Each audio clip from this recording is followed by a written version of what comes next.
As a filmmaker, the number one thing I struggle with personally is coming up with ideas. I'm outside and this tree behind me I actually used to climb as a kid, and it's kind of funny in that aspect because I haven't been up here for years. So I figured, why don't I come up here with my notebook and try and get some ideas down. I've actually got one idea at the moment for a short film I want to make. I might be able to come up with an idea and then tomorrow I'll shoot it. This is probably the most sketchy thing I've ever done, but yeah, here we go. It's so cool to go up here. Just remember being here as a kid. Missy.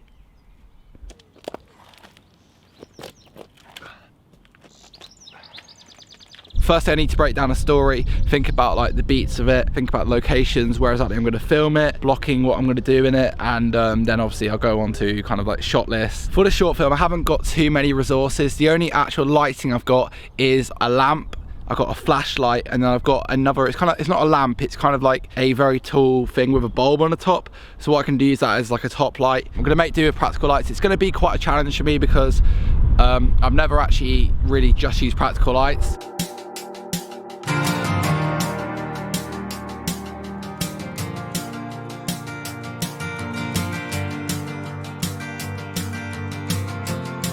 So I've had dinner, feel ready to do some writing now. Got the notes in the book here, and I'm going to transfer it to Celtx screenwriting software. Should do that for about half an hour and then be good to film tomorrow. So let's get cracking.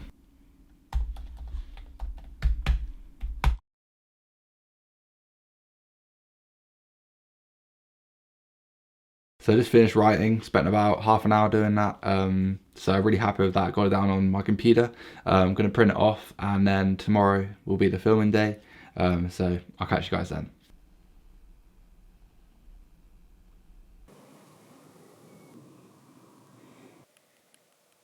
So it's the next day now, and I've got the script printed out here. It's 1.5 pages. What I'm gonna do now is basically write down a shot list before filming. I think it's pretty essential to get a shot list down. There's only 2 scenes in the daytime and then the rest at nighttime.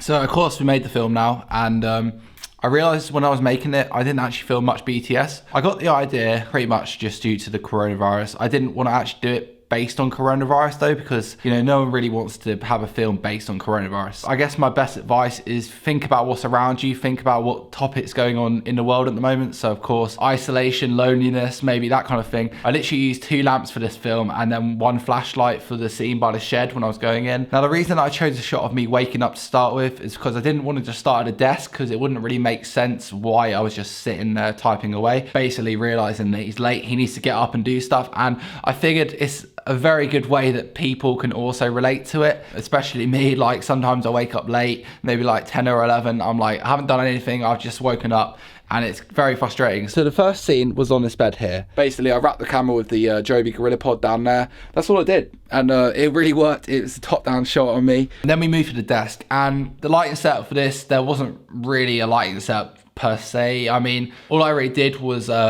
expose properly. There wasn't really any controlling of the light because it was in a place where the light wasn't coming from all directions. It was going to be coming from the window behind. After I typed for a while, I do a transition straight to nighttime.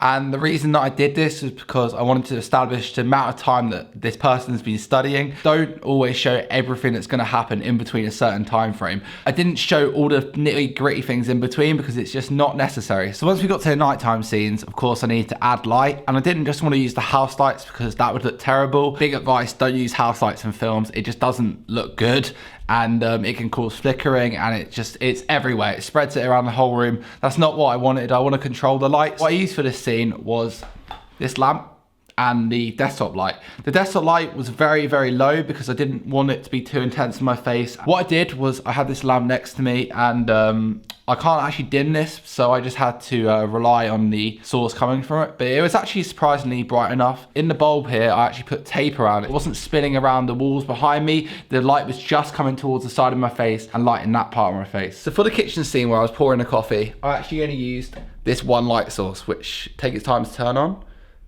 There we go. So basically I used that 1 light source, and I was very surprised that it was actually bright enough because I was worried it wasn't going to be bright enough. It wasn't going to be bright enough to light my face.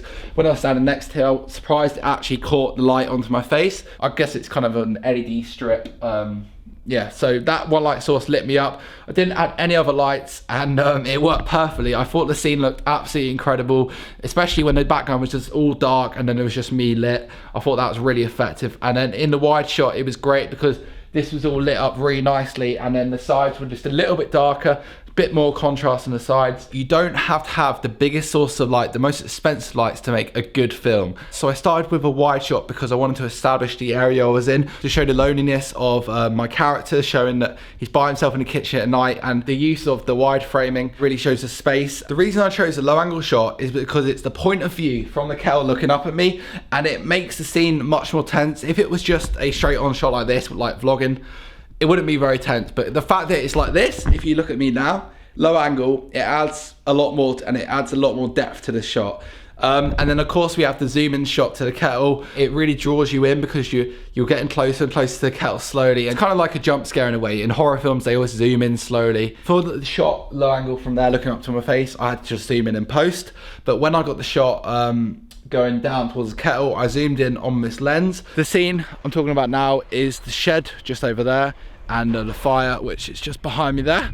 This is quite simple. The lamp which you saw earlier, the one that was quite tall with the bulb on it, all I did for this scene was at night time, you couldn't really see anything in there of course, but what I did was open this door up and I put the lamp with the bulb shining about here, shining in, and basically that's all I did. It lit the inside really nicely, it brought up the levels a bit, and then I used that flashlight to basically use as a practical light, so when I came past you saw it on there, and then when I went in you saw the light go in. That's the thing that lit everything up in there pretty much. Obviously you wouldn't go in there in the dark, so you need a flashlight, so that's kind of the reason I used it. Frame on the camera is one thing, and then you got the frame here, that's another frame, and then I'm inside there, so basically I'm inside a frame, so it really draws your attention to the character in the film. For the nighttime scenes with the fire, all the light source was the fire. There wasn't any other light sources. I tried with the big lamp, but it just didn't look natural.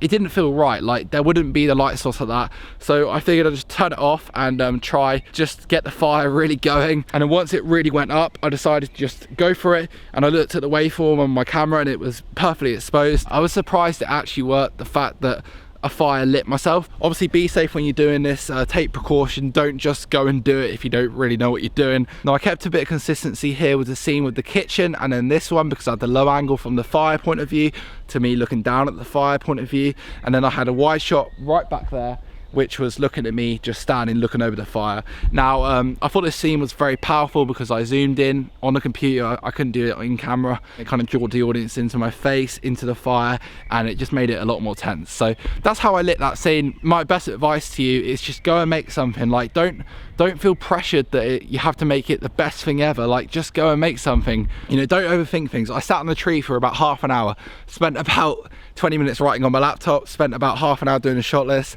I spent quite a long time shooting it, so when you're shooting it, take your time. Basically what I'm trying to say is don't overthink things. Just do the best you think is the best, you know? Just do it because you want to test yourself, you want to challenge yourself. I thought it was a great practice for me as a cinematographer. I really learned a lot doing it. I'm definitely going to make more of these films. I had a great time making this. It just showed me that I didn't need many lights to actually make something. Very minimal lighting. That's probably the main thing that I worry about with lighting, with cinematography, is lighting for nighttime. It's not easy, but the main thing I can give you advice for lighting is just think about where the source is coming from. Where's the motivation of the light? So for the fire was the light itself. That was the motivation of light. For the kitchen, the LED strip, that was actually there, so that was the practical light, and it made sense for the light to be there. And for the desk, the lamp was the practical source of light. That was where the motivation of light was coming from. I was very precise in the framing, like I didn't leave any headroom like this, just because I wanted the frame to be consistent. Use the rule of thirds to say for the moment I'm on the rule of third, the left side, on my eyes in the top corner here. By doing that, it just makes your framing much more cinematic, much more professional. And then I wanted me to be central for the fire because I wanted the audience to look into the center of the frame, really focusing on me. Like you know, you look at me right now, you focus on me. This is going to turn into an advice video but honestly I've talked most about my process with making the film. So that's going to be it for this video. I hope I gave you a good insight into my process of making a short film, and I hope I gave you some good advice for making your own short film, or in fact just filmmaking in general. So thanks a lot for checking this video out, and if you'd like to see more short films, let me know.